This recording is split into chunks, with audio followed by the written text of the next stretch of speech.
Hello, everyone. This is Michelle Biggs, CEO of My Best Everyday Coaching and Consulting, and the host of Real Conversations with Michelle, coming to you with take two of my last episode, which was managing through grief and broken relationships during the holidays.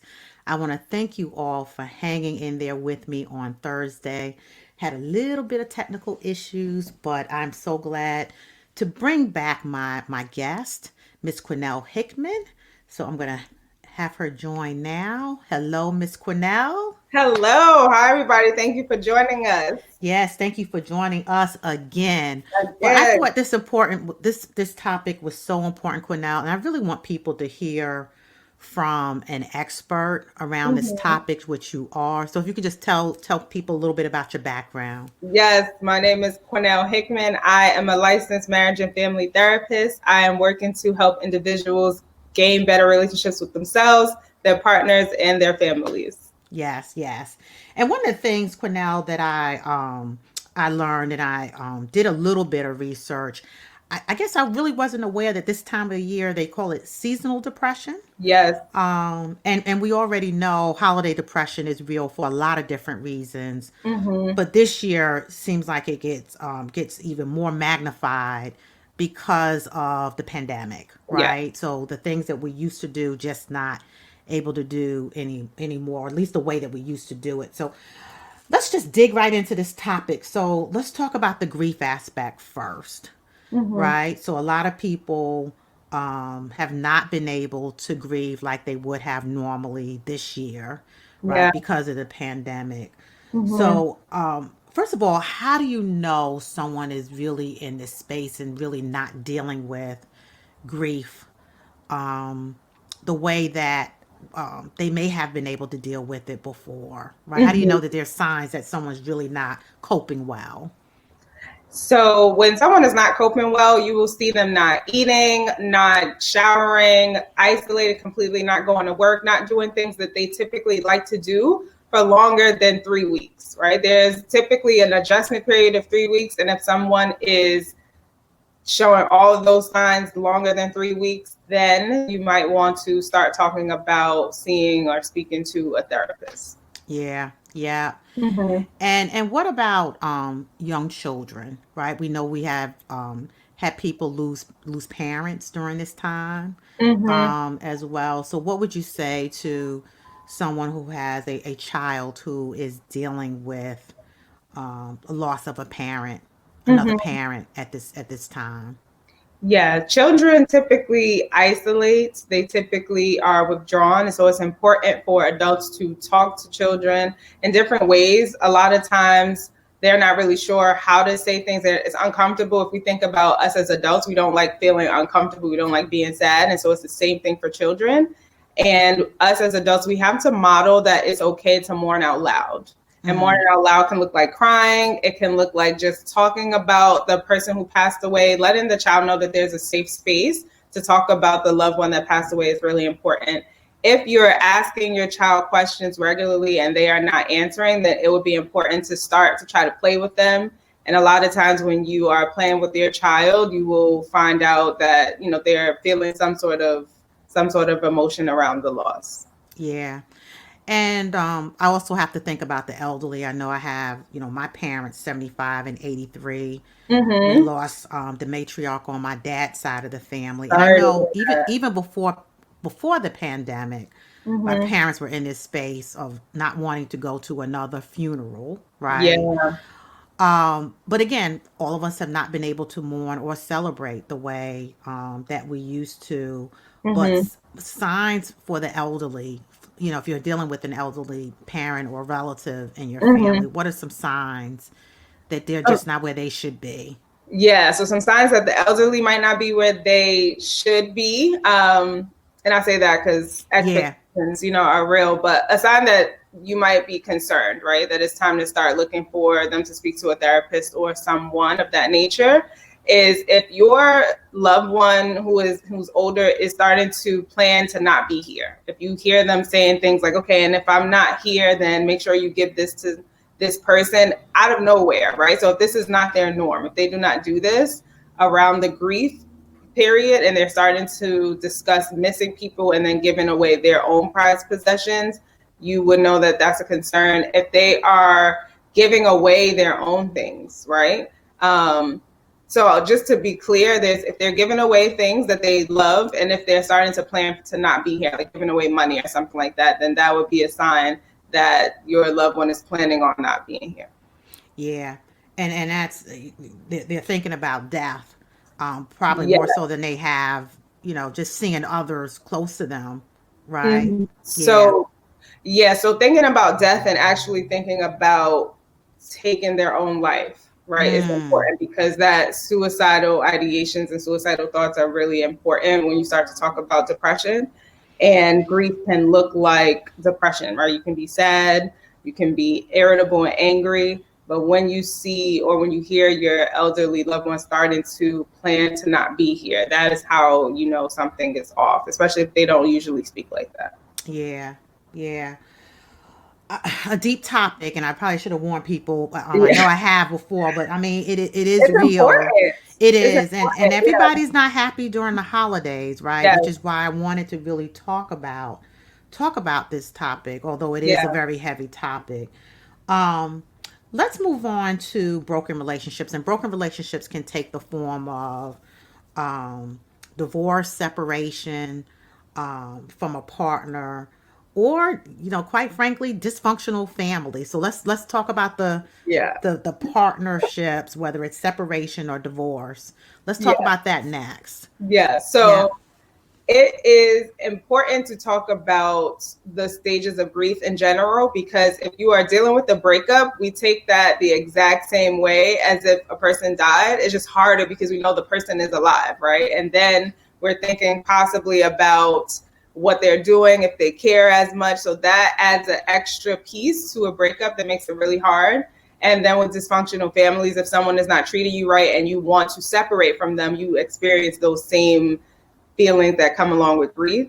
So you would experience sadness, anger, irritability, confusion, loneliness. You will also go through a stage of denial and then acceptance. And none of those stages happen in any order. They can happen at any time and you can transition from minute to minute. So just allow yourself to be patient with yourself, allow yourself to go through the process to answer the question about what to do though, right? If you are in this stage and you realize that you are not going to be with your partner, it is important for you to make sure that you do not isolate yourself.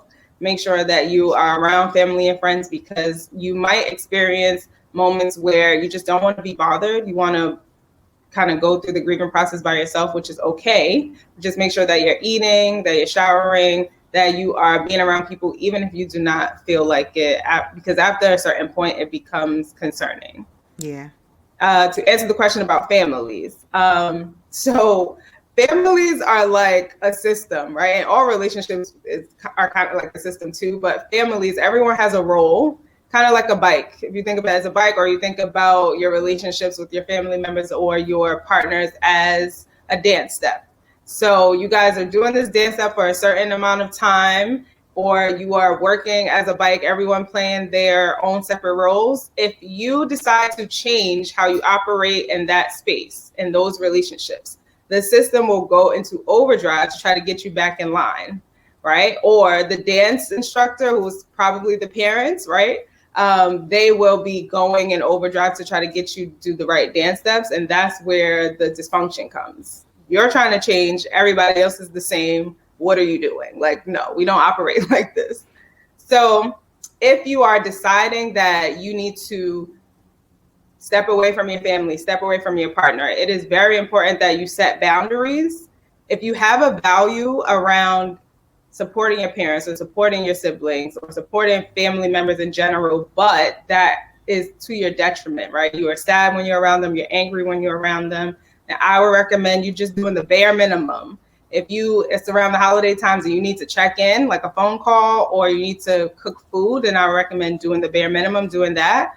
But also then just replacing that time with family, well, not with family, replacing that time with friends as opposed to hanging around the family members that cause you sadness or anger. Yeah, and I know that Lord knows I know I've been through that that before, and it can be hard. I think what's helping a little bit, so this is where the pandemic is helping a little bit because people aren't gathering the way Can't that they gather if have. you don't feel left out. Yeah, Yeah. So you're that's not gathering the way, but then there are other things that people are doing. How about I want to just go back to separation and mhm, divorce when there are two people with kids, kids. right? How do you manage that when you're dealing with children, and especially during the holidays, right? Because things are going to be shaken up a little bit. Yes. Yeah, for the kids. Yeah. So if you can do this as a couple, this is great. If your partner or your ex, excuse me, is not on board with talking to you with the children, then you do this by yourself. But it's very important to speak to your children, have an open dialogue with them, let them know that they're not in trouble, that this is not their fault. Allow them to ask questions because children will have questions. They will be confused. They will want to know, are you getting back together? What is this going to look like? So it is important for you to, one, be very clear that this is the end of the relationship. But two, just let them know that it's not their fault. If they have questions or they have big feelings, they can speak about it. And again, that might go to playing with them. If your child is withdrawn, that might look like letter writing. That's another option to get the feelings out there. But it's important to just be open with your children. Yeah. And you're already talking a little bit about traditions or Mm-hmm. things you can do to help you get through this Mm-hmm. difficult period, right? Because Yeah. for the person on the other side, it's real. So, what are some of the traditions that you can talk about right now that people should think about during this period? Mm-hmm. Mm-hmm. So piggybacking off of the last question about broken relationships, a new tradition is to do things with your own personal friends, right? A lot of times in relationships that end, people can pick sides, like your friends that you had together, mutual friends or in-laws, they can pick sides at this time. So it's very important for you to find a home within your friends, within your family, if you're able to. And that alone in itself can be a new tradition. You spending time with them as opposed to spending time the way you and your ex used to spend time. A new tradition is decorating the way you want to decorate. You can even involve the kids in decorating the tree together or doing different activities around this time that is just family time now. Um, with dealing with the loss and you wanting to still commemorate that person who passed away, it can be a good idea for you all to do Zoom. If people do not want to gather at all on the Zoom, it could be a good idea to do a picture show, a slideshow rather, of different memories that you all have with the person and really talk. If there are libations involved, you can do a toast. A new tradition can be doing a donation to a organization that your loved one who passed away really thought was important. You guys can pool your money together and donate because it's hard to volunteer right now in COVID. Yes. And then you all can, speaking about COVID, there are a lot of people who like to put masks on t-shirts, but who like to put pictures on t-shirts, but we can put pictures on masks now. So that can be a way to commemorate the life. You can also go back to that old tradition of candlelight visuals or gathering at the burial site since it's outside. So there are a few things that you can do in this time to commemorate a loved one. It just looks a little bit different. Yeah. And lastly, when should someone see a professional? Mm-hmm. Mm-hmm. So after about 3 to 4 weeks of a person just not eating, not showering, distancing themselves, you're not hearing of them doing anything that they typically like to do. It's important for you as a friend or a family member to start to mention that it might be a good idea to speak to someone. And friends and being there is important, right? Because you love the person and you might want to say to them, okay, just tell me if you need anything. Right. But a person in mourning a lot of times really don't know what they need, especially in the beginning. So it is important for you to just kind of show up, right? Reach out through a phone call, through text to let them know that you're thinking about them. Just send the money through Cash App for meals. And also when you call your friend or your loved one who is also going through grief, it's important for you to just listen, right? Let them know that you are there for them just by being present. If you don't feel comfortable showing up at the person's door, you can just talk to them and it could also be helpful for you to share your own experience with grief if you've gone through it before. And remember that breakups are like dealing with grief. So if you have been through a breakup, you can just share what it was like for you to lose someone important to you. Yeah. And I know that's important. I mean, everything you've said is important, but I know being on both sides of the fence. So, Mm-hmm. one being, going through myself during the holidays and having people call me just to Mm-hmm. let me know that they were thinking about me has been very helpful. And Yeah. I oftentimes, I mean, I have been guilty of saying to people, just call me and let me know if you need anything. And to be Mm-hmm. honest, during that period of time, as you said, that's the last thing anybody is thinking about, right? Calling Yeah. 20, 30 people to tell them what Yeah. they need. So sometimes, just like you said, just hearing, just being someone that they can talk to, Mm-hmm. um, just does wonders for the person in that particular moment. Yeah. So anything else you want to share that we did not cover? I did not ask you anything they're missing. No, I think we covered it. I think I would like people to just take away that grief is a process and that the only way to get through the process is to allow yourself to go through it, right? We Yeah, all feel uncomfortable being sad or being emotional, but things will get easier and not even easier, I shouldn't say that, but less intense over yeah, time, right? But if you hold up the process, then it could take a longer time. And also, if you hold up the process, it can be a buildup that is less controllable, right? Because we all like to feel like we're in control of our emotions. And if we don't allow ourselves the time and the space to go through when we're alone, then we can be outside and it just, this overwhelming sense of sadness just kind of come out of nowhere, this overwhelming sense of anger come out of nowhere if we're not allowing ourselves to feel when the feelings come. yeah. So important to recognize that you need help Yeah. and getting that help. And as a family and a friend, if you're Mm-hmm. seeing someone in that state, having that conversation so they can get that help, so Yeah. that it doesn't become a build up, Yes. as you said. So, Mm-hmm. well, Miss Cornell Hickman, thank you so much Thank you for for having me. joining me. Thank you for doing this take Yes, two with of me. course. Of Like I course. said, I thought it was so important for people to hear from a professional. We see so many things posted, Mm-hmm. and but to hear it from somebody who's actually working in this field and dealing with it and trying to help people pull through, these difficult times, Yeah. I thought was important. So Yes. thank you so much. And I'm Thank going you to for put you having me. in the green room for a hot Bye. minute. Thank you. So, you guys, I know this was a very deep topic, heavy topic for this time of the year. But it is important. As I said earlier, these are not happy times for everybody. If you take nothing else from this, is if you are in this space where your emotions are out of control, you're feeling like you really cannot move on, please, please, please get some help from a therapist, from a clinical psychologist.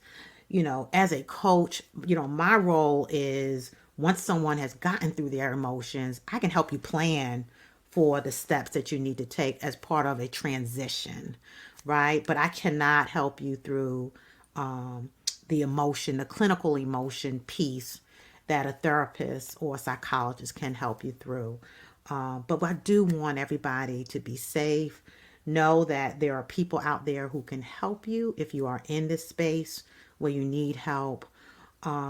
So please, please, please do. I'm gonna put some numbers in my post that you can also call if you need some help. But I want everyone to be safe. This is my last episode for this year. I have a lot of things in mind for 2021. I appreciate all of you. As I said before, who would have thought? I know I never thought I would be doing live streams. And from all the feedback that I've been given, I know that these live streams have been helpful to a lot of people. So be blessed, be safe, and we'll talk in 2021. Okay? Bye.